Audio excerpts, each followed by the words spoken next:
So I wanted to make this another video of continuing some of this discussion that I had with school and kind of what's going on. Okay, so obviously there's a lot of speculation of the intensity and the volume and everything that's kind of going on with in the world that I live in, So I almost 100% sure, kind of, the common sense was telling me, but I think, I always wanted to apply sort of this whole DJ stuff because, that world is extremely toxic. It's very toxic. You have loads of lights. You have a lot of negativity that can really pollute a person. And you're playing in front of a lot of drunk people, possibly even doing drugs as well. And there's a lot of sex, a lot of lusting of this and that. But people are there to have a good time, right? You got to enjoy life. People go to parks. People go to art exhibits. Some people, people go dancing. Ballroom dancing and so on. But I think that if I had and got my CNA license or certificate, which is like the bottom of the easiest of all, or even like a homemade, I think it would be so benefiting to so many of the circumstances, because I honestly really feel like I just want to get the certificate just so that I'm trained and then just do something else. One of the things that I think that could be very benefiting, let's just play fantasy world, okay? I get approached and offered a renewal of a DJ career. Well, you have this individual that I would have to start learning something that would take me at least 5 to 7 hours every single day for the next 7 to 8 months at minimum to relearn everything. And not just relearn everything, I have to go through that with the technology that is different than it was then. Because I grew up with one of the originals. I used vinyl. Everything now is digital. Digital numbers. You have, it's very different. It's not the same. So I would have to relearn all that and understanding what that kind of life consists of. That's sleeping in a hotel, traveling, and even if I did get paid like a celebrity, like you hear, how many of my friends were all going to be DJs, and then they get DJ contracts. It would be very short-lived in coming from many of them, because I don't think you would be able to give all of them the DJ contract, because they're all going to fetch out and be greedy for it. Many of them disappeared, and many of them did a lot of bad shit, real bad shit. And I don't know how they balance things out when it comes to to say, oh, okay, this person deserves it, but these other top DJs, they were even 10 times more scum people.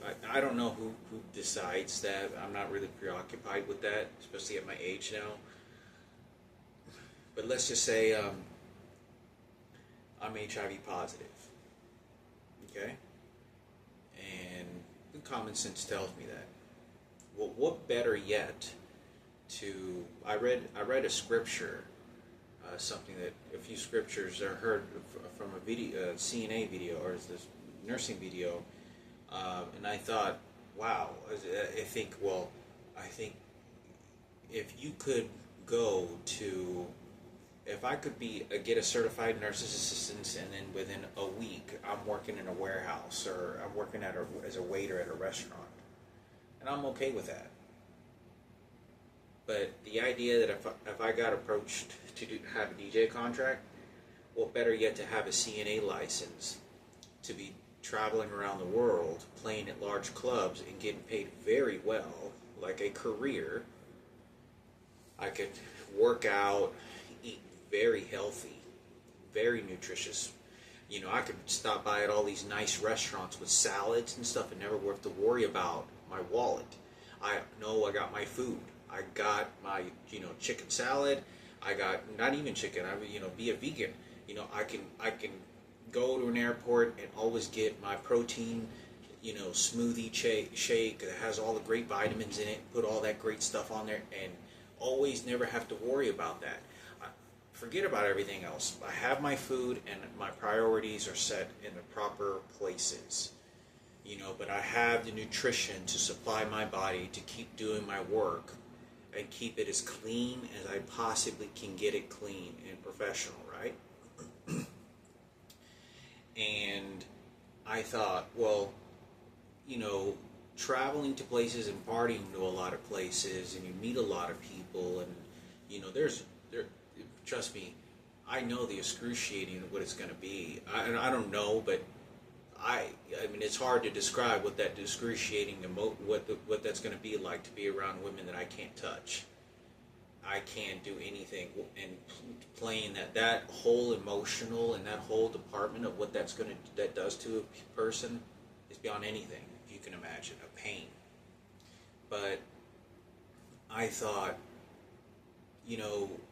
there's a lot of people that go out there that don't do enough of it to reach out to people that are sick, dying of cancer, other diseases, and make people feel like they have hope. So if I had a CNA license that covers antibacterial, infections, and all these like really bottom basic things, caretaking, how to make a bed, check vitals, all these things, which is the very base and easiest of all medical stuff, right? Which even takes 3 to 4 months. If I could get that done, I could go to Africa where there are hundreds of thousands of kids and adults that have HIV that don't have a chance at life. And I'm pretty sure that's about one of the only places in the world that have HIV, because to my understanding and the research that I've done throughout my life and understood, that is a primary area. That is a primary area where I could go and walk into a place like Mother Teresa. Mother Teresa had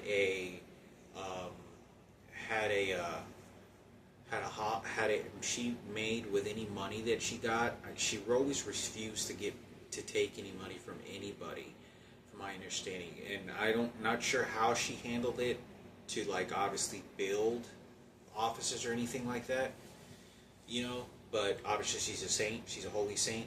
But she made, to my understanding, she had some sort of HIV AIDS center for the dying. So if I had a CNA and you come across some people that don't have a chance at life, they don't live in the U.S., they're not being taken care of like I am, that I could give some inspiration and some hope and be like, wow, this guy plays all around the world and he's HIV positive. And for someone that doesn't have very much life left, I could do some charity work like that once every 6 months, kind of freshening up the reality of life and including myself, and do more of God's work. And I think that would be very treasurable and very good and healthy for me, and to add more, to not think of me more, but to think of others more. And what better yet, I've never heard of any DJ that's ever had, very few if any exist out there that had medical degrees or anything like that, because they're two very pretty big opposite worlds. I'm sure there's some exist though, and but I think that would be great. I think that would be really great, because let me tell you, HIV, I got kicked out the door a long time ago. You can't be a nurse. You can't do anything. If I ever got a nursing degree, which is not of my brain's ability, okay, especially about what's happened, I would only be able to work in places like Africa, where there are AIDS infected people, and because there's nurses that work with AIDS infected people, but they're very careful. I wouldn't have to worry about that, so much. So the entire medical field, I've already been out. That has already been eliminated from me. I will not be able to work in any much of it. So me being, if I were to get this and somehow, what better yet that if 50 Cent or Dr. Dre, whoever was going to offer me something, if they do, and if they don't, I don't live my life like somebody's going to give me something, because I don't, nobody really listens to me, but I don't have an expectation. I'm too old. I'm 42 years old, and I don't think there's an accountability of what these other people think and what their perspectives of what the human existence of life is. It is very different. It is not a place that you want to go to be in my position, to think about and just knowing that you had to live your life like that and you had no choice, and all the psychology and all this stuff, and yet I'm still going to die one day, and earlier than most people. I faced cancer, bone marrow transplant at 23 years old, and I was watching death for 7 years. I didn't get a penny for it, and now I'm HIV positive, and now I'm going to be going to, that's a hard blow. That's a low blow. That's a very hard low blow. Okay, so, well, better yet to turn that into something positive, and would give others hope, that don't have a chance. It'll waken you up. I can tell you that. You think about life a lot. Your perspectives of life change when you walk into like hospice and you watch people. Like you see a burned victim, a person that's been entirely burned to death. You may see him at a bus stop, and you may see this and that, but when you kind of walk in and see that sort of sentimental, you really think of yourself, and you think of the existence of all human beings, and what kind of what the value of life is. Like we really value life as out these accomplishing things that we think made us human, as opposed to having a bag of chips, enjoying on a nice cool summer day with a glass of tea or lemonade, and and enjoying the scenery of a grass and just being alive. That kind of value of life. And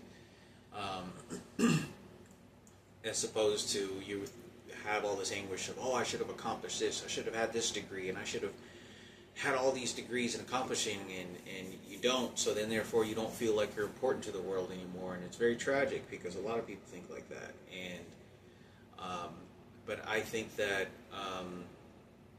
what benefiting way would that be? That would be absolutely beautiful to do. I think that really would do.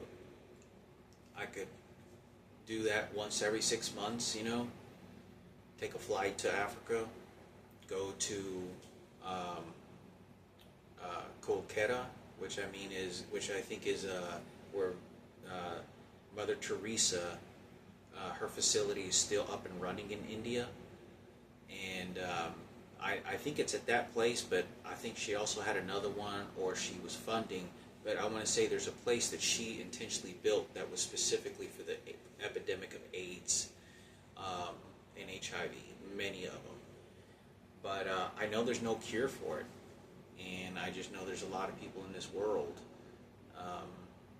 that if I was in a position, for a 10-year-old kid, that is HIV, really never saw much of life other than just a couple toy cars and a bowl of beans, could really kind of uplift someone, and really, really add the value of what really God's work is. And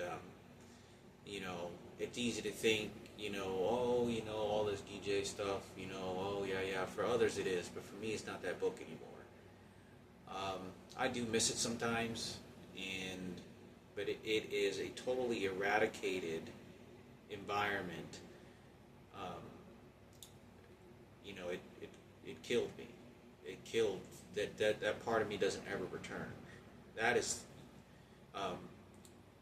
it's unfortunate because the value of life didn't get supplied to some sort of fixation of psychology to what you think the value of of life is. For someone that was like Picasso, and you crushed their fucking hand, and didn't have the ability to hold a paintbrush. But if you got a beginner individual that was 20 years old, that just started in college, or if you got somebody that just liked drawing, and you did it to all three of them, which value of of this sort of talent and thing and passion that they had could be measured? What did you really take away from each one of them? What value of you? That's someone else's perception, what you think. But you would probably have to lean toward the person that really had a high level, higher capacity, because it becomes more tragic. And that's how I feel that I am, because above most of them, and at least the group of people that I was with. But that doesn't going to return. That has to be a different way for me, from the way of my life from here on out. And it's been like that for a very long time. But I think that would be very benefiting. There is no doubt in my mind, if I had been in a good environment, I know I could have. And this is not like, I just want to determine because I know how much I'm going to suffer. No, I'm going to keep doing it. It's something that I would want to do, like to learn and to pursue and to have that professionalism. And it's a great career, really great career, very broad career, in many different environments. And most of all, you could find more likely also someone that is in the same field of similar work to me, that has a high level of education. That has a high level of education for academics and was a professional just as I was, if I had been in that field. And that's what I was always looking for. That it's very difficult, because I have been beaten half to death beyond anything you can imagine. If people think that, oh my God, that dude's infected with HIV, I can't believe it, what would that happen to me? You don't understand, that was not even the suffering of it. It was what these people did to me in teams, the training of mental conditioning. I mean, they could get me to fucking fuck a dog, eat rat shit off the fucking ground if they had wanted me to. They had me in such a psychological fixation of robotic action, and just like, you think you understand because what pain was, but you really get a different idea what you think the human soul is, and what that consists of, and what that, if there is an afterlife, what's going to happen. And that always stays with you. Didn't stay with Barack Obama when he says, okay, go die over there. I'll just cry and then I'll make a decision. Somebody has to do it, but I survived and you don't. The separation of all eternity and excuses to why that position is held and who does the killings doesn't change. You're gone and he's still there. He still got the family and you don't. You're dead. You're burned alive. Oh, let me throw some fucking strawberries on a fucking table. You see, stupid? The value of an afterlife and existence really retains on what that person is. And they could talk that fancy shit. They'll tell you all the flowers you think you've ever heard in life, and they'll always come out on top. But reality is reality. And we're always searching for a promise, and an afterlife, and a God. Some of us find it, some of us don't. And some of us are always searching through our lives. And some of us at least get hints of it, that it exists greater than the monsters of this world. And it goes by too quick. I've come across too many people who are not alive anymore. And sometimes they'd be at my job site and they'd be like, man, life is really short. You should be, be more peaceful. Life is short. We're all going to die. I'm telling you, it goes by really fast. And then it's over. What's going to happen? And it gets faster as you get older. And it was always true. Every person has always told me that. As they aged, time went by faster. When you were like from 30 to 40, went faster than 20 to 30. From 40 to 50, it goes even faster. But like I said, in you know, so that's out of the question. Okay, so that's out of the question. That's never going to happen in my life. That's gone.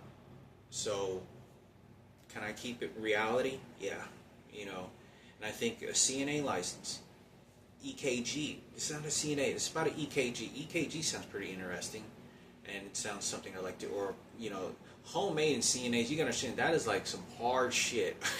That is bottom fucking wiping people's asses and folding beds. That's where your glory is in vital signs. That's pretty much all you do. Picking up shit in the bathroom, picking up shit again, patients dying, people crying. You have to have a very strong shield and very uplifting spirits to be around that. Go home and still enjoy your day. Go about your life, enjoy it. Have a good day after work and leave work where it is. And you go about your day. I dealt with it that way. I think I would have scared a lot of my friends had I told them what I was seeing and experiencing, and then I'd go over to their house DJing for 3 or 4 hours in the middle of the fucking night, smoking a joint,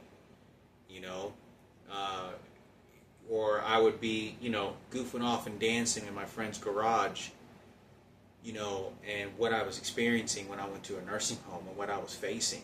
My father would call me, and it was like a death call, waiting for my father to say, the clinic office to tell me my dad was dead.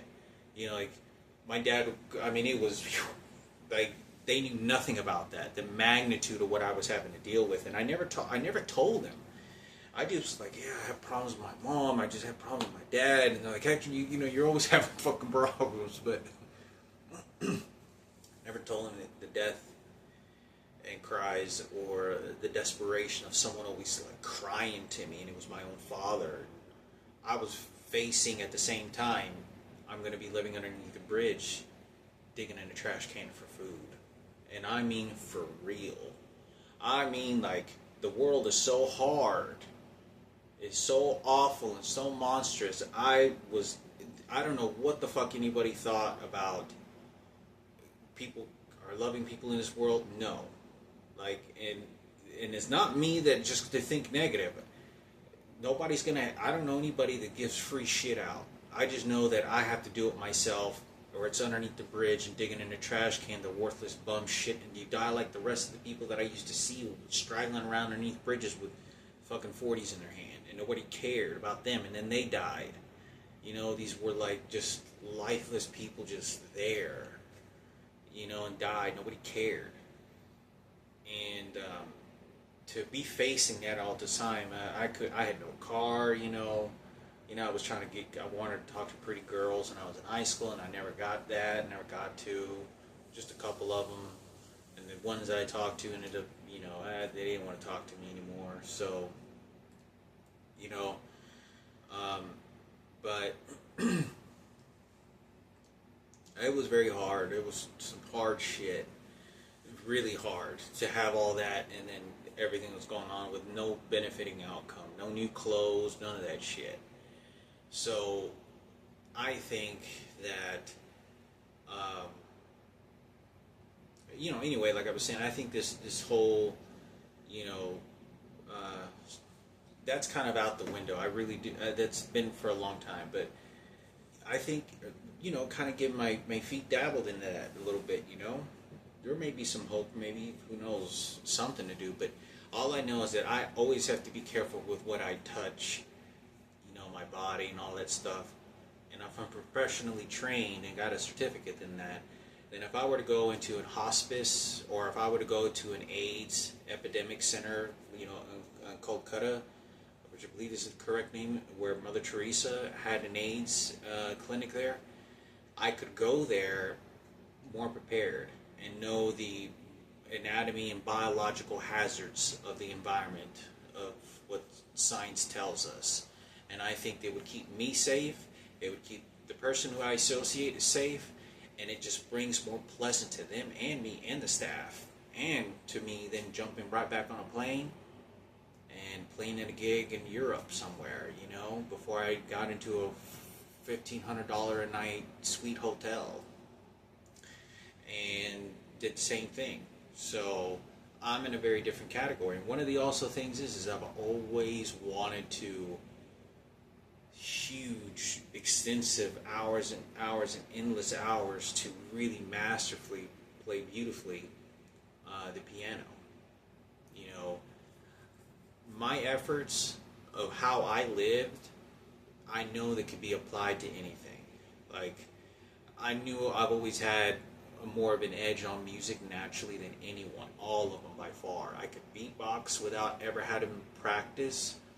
I could follow the beats to something not only physically in such sharp precision, but I could measure the feeling of a track and never know that there was a 32 count in a 8x4 before there's an introduction and sound, and never knowing the mathematics of something. That's how it's weird when you talk about that, because people can be school trained musically and then musically trained by themselves, and for some reason there's always tends to be someone who's musically trained by themselves that always profoundly outmasters the people that went to school a lot of the times. And that difference of that is tremendous. It's a huge gap between there, and you know, I've been able to pick up sounds in my eardrums that no one else has, and they would be dropped. And I thought it was weird, because I always ask people to repeat themselves, or what do they say, but it was weird because, like, I don't know, their paying attention spans were just different than mine or something. I'm not calling it special, because it wasn't like I wasn't paying attention. Like, why is this particular type of sounds I can hear better than these other? You're not any different, but when we're in class, you pay attention more. Like, you're able to collect the information in your brain better. I don't know. But I think that I was much more inclined, and I think that, yeah, definitely without gives me an edge. And it's not a confidence thing. You know, I know that if I'm not good at something, I'm not going to be participating in it. You know, I'm not trying to be an NBA star. I play basketball. It's fun playing basketball. But I'm not going to try to be an NBA player and train for it and believe because I just know that, you know,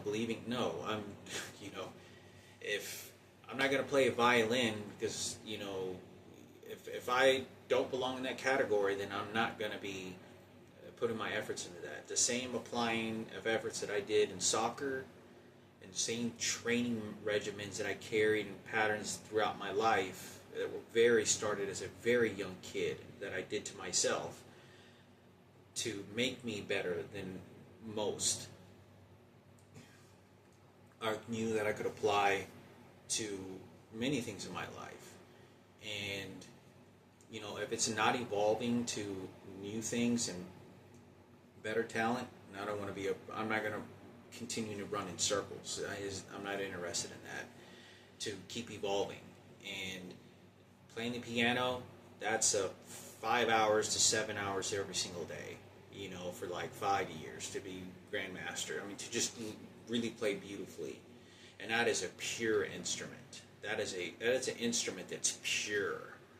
Turntables is not pure. It's mixing. Okay? But, so I think that would be really great. You know, I could, you know, obviously there would be for the crowd that is very healthy. But when you come across somebody that, who knows, other people that have a plastic anemia as well. For people that have a plastic anemia, I had a plastic anemia, but I'm HIV positive as well. But you only have a plastic anemia. If I was playing a grandmaster piano set that was just making people cry, imagine what emotion and uplifting things that they can make other people feel. Be very inspiring for others and help others, even though I would kind of just stick it to myself because I just, you know, really like it, you know, but I think that can add an attribute to things. That's the reality of it, right? Piano and DJing, right? Travel, make a life for myself, but most of all, that I think about is that, man, I don't have to worry about food anymore. It's like I I cannot look at the menu and always know that I can go to like a Jamba Juice and get my healthy nutrition juice 3 times a day. You know, like from one airport to the airport and get a great salad and not have to worry about it. You know, get a little workout in at the airport workout center and then, you know, shower up and then head on over to the next place. You know, and keep myself in this whole beautiful rhythm of you know, very balanced life, or whatever life is remaining for me. So, you know, it sounds, you know, people don't think I know where I'm going or left to right, but it is very crushing to me because, you know, I understand that from top to bottom, when I knew that, okay, so if I was gonna do something, the existence of the world that I live in no longer exists. I'm in this world now, and that is now gonna be from top to bottom, you know, everything nurse, everything medical, so that the mindset and then the brain and the conditioning becomes easier to function, easier to remember, more relaxing, more inviting, more accepting, more invigorating, more fluent to the flow of how your life functions. So it's not straining, because you're always going to get the strain on the brain of trying to learn and get this, let alone when you work on that field, okay? Because that's still, everyone deals with that, but you have that degree, okay? There's a broad field. You don't like it there, then go somewhere else, right?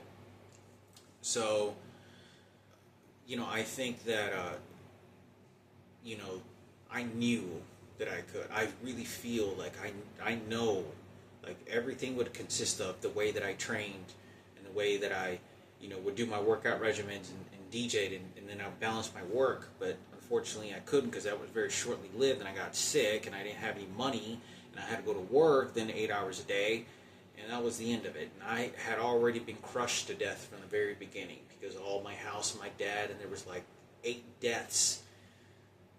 Boy, I could never tell you. There was you know, there was like 7 deaths that were all close to me repeatedly, and I thought I was next. You ever think, like, you ever hear these stories, or where these people think like death, the death of the death angel is picking up people up left and right, and you don't know if you're next, like that. I mean, it was like that.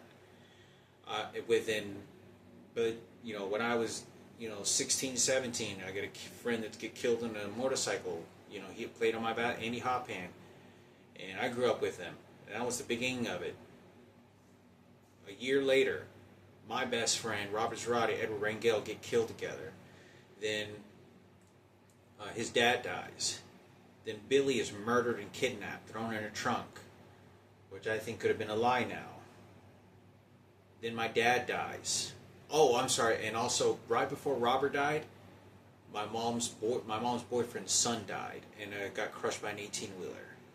Who else died? I mean, it was just like one after the other, and man, you could never, the intensity, I could never express enough what that was, because I was young, and I didn't have anybody to go to for resources. Like, I was a slum beggar, you know, and, you know, nobody cared, you know. Didn't feel like anybody cared. I was really too hard and too heavy. You know, because I had to be reminded why I didn't want to lose my youth, and I did, and they took it anyway away from me. If it wasn't for someone that took it away from me, it was somebody else that permanently took it away from me. But I think that would be very benefiting. You know, I have to think of what the conditions are now, not, you know, when they surface, not fantasy worlds. And, you know, it's a very big disappointment. You know, gotta make me pass gas again. You can see, I can just feel them pushing the air out of my fucking guts. That's why it's coming out all fucking weird, like Colonel farting or something. But yeah, these circumstances that revolve around that, when it comes to that, they're gone. There's no more hope for that life at all. I know what's going to happen, no matter how much of just whatever bullshit, you know. It's hard to take that number of blows like that when I was so young, with very little benefit, and didn't get it. And then later down the road, I got scummed anyway, and it was a big party for them. And then they made excuses. It's very hard. It's so crushing beyond anything. And one of the other things, me getting a CNA, and me, I could only work part-time. This is a big thing for me as well. And I'm not saying CNA. It could be, EKG, which is putting these pads on there, checking your monitor, heart beat, and all that kind of stuff. Could be home health aid. Could be, what else do they have? There's the phlebotomist. Probably not a phlebotomist, but many different things, okay? This would be very, very good, because if my brother Frankie or my mother end up sick or something happens, hey, they got me sitting in the corner. If you need my help, you know who to call. And you will be able to get my assistance and opinion.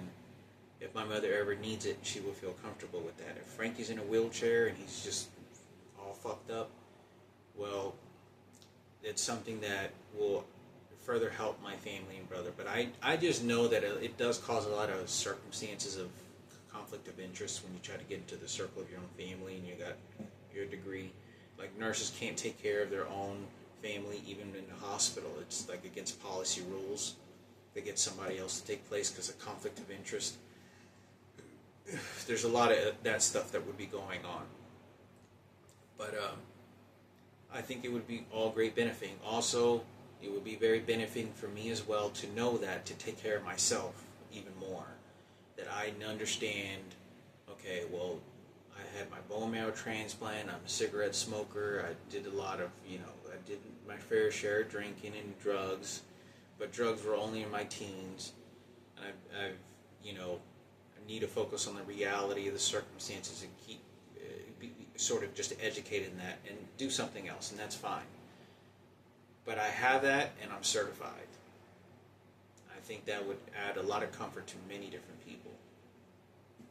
And I'm trying, and I could work part-time, and that's one of the things I also wanted to talk about. Me being on disability, I will never be able to have a full-time job and career.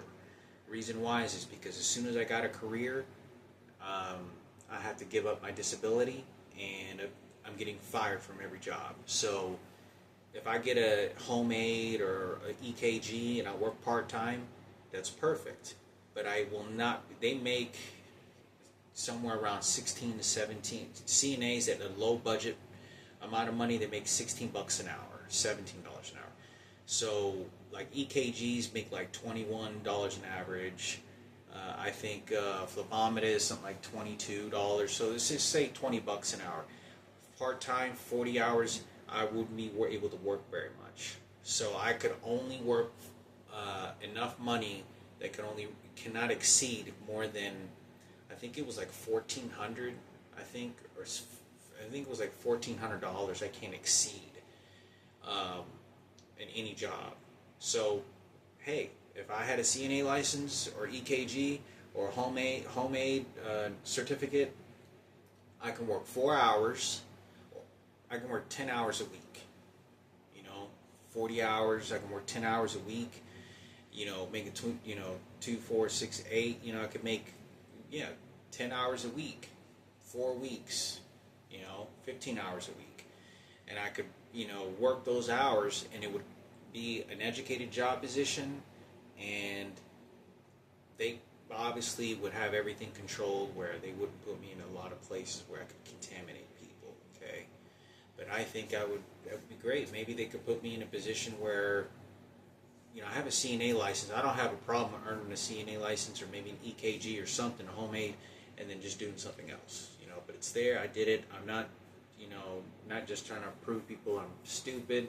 I'm not stupid, but I have that education part of it. I think it'd be great to learn. It seems interesting to me to learn the very simplest of basics of that nature,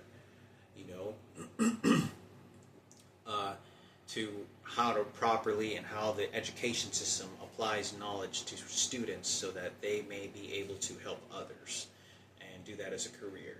at the very beginning base level of, it's like kindergarten, medical stuff. So, or EKG, it seems pretty familiar there. And EKG doesn't really deal with that. They don't really deal with so much contamination as much as like CNA's homemade or phlebotomists or any of these other positions.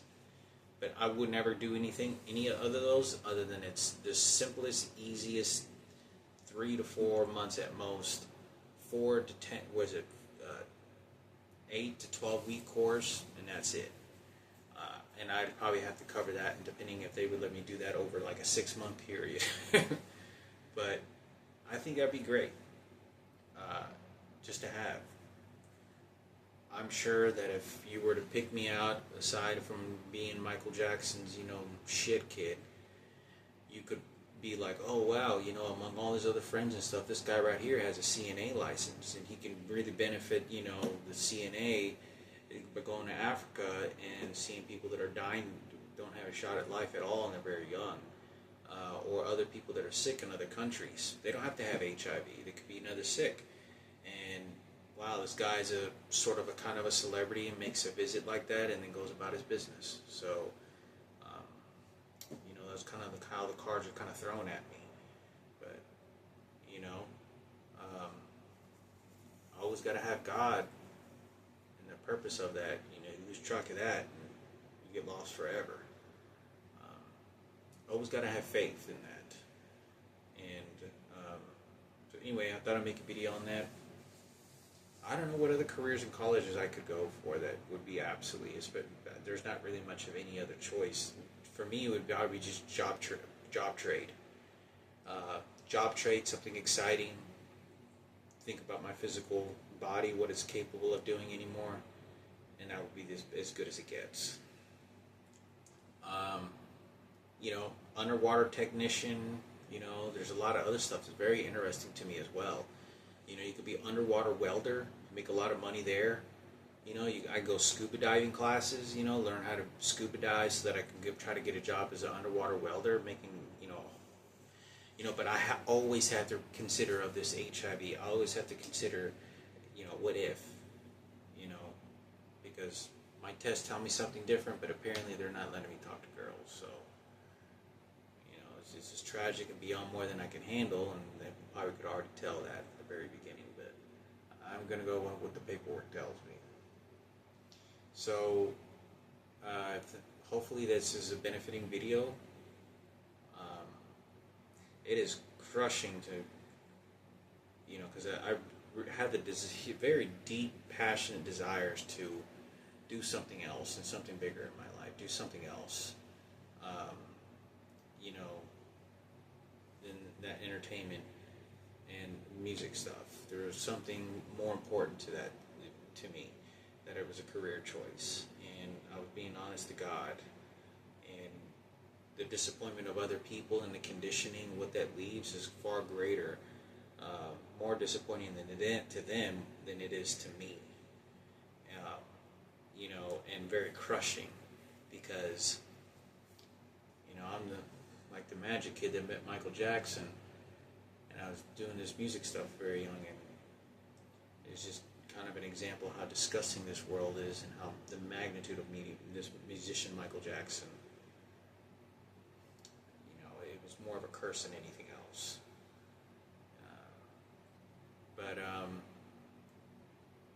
Yeah, so that's how life is, huh? So I think that hopefully this is a benefiting video, and maybe God will grant me a passage. To have faith, but I got to think of the reality, the circumstances. This conditioning shit and what they did, and oh man, I just think they did a poor job, because there's so many situations that I could have been able to. I really wish I wouldn't have been able to let my body decay and that working out and stuff. Maybe I'll get into that, physical fitness. That'll also work too. That's very interesting to me, but I don't know if they'll let me work out. Anyway, I'll make some more videos, so you'll see what happens.